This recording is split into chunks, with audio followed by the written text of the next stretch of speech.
I think there is a general concern that while we see historic tax deductions, we're seeing historic spending increases as well.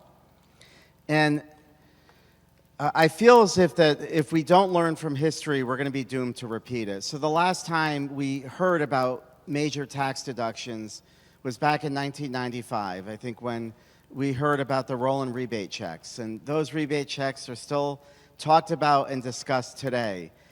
And I feel as if what this budget has done is sort of modeled after that rebate check structure. When we hear about the child tax credit, it's a one-time check that's going to homes. When I hear about the earned income tax credit, it's a one-time check that are going to people's homes. And with a $4.8 billion surplus this year, we had an opportunity to make systemic change and to try to start to reverse the impacts that we believe the income tax has had on the state of Connecticut for the last, almost, 30 years. And so, as we've also heard, we're facing the headwinds of inflation and higher costs.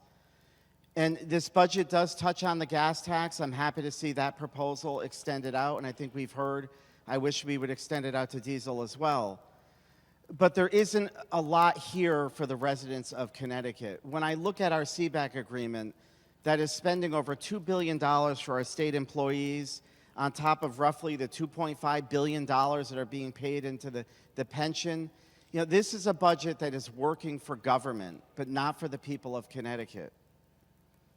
And so I would have liked to see something that could have pointed toward providing our residents more affordability, both short-term and long-term, whether it be sales tax reductions, gas tax reductions, the elimination of the highway use tax to keep our prices low, and then looking at the long-term systemic changes that, that income tax proposal could have reduced taxes to families across the board, whether you have a child or not, upward of $700.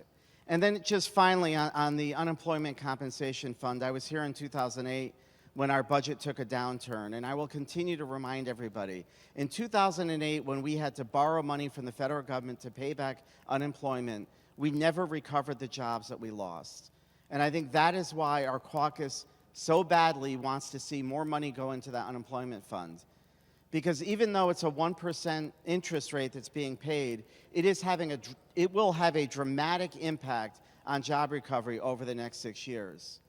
And I will say, as we talk about the pandemic pay and what our workers have endured, those very same employers have endured the same struggles. And they've had to constrict their jobs in the state of Connecticut in response to COVID.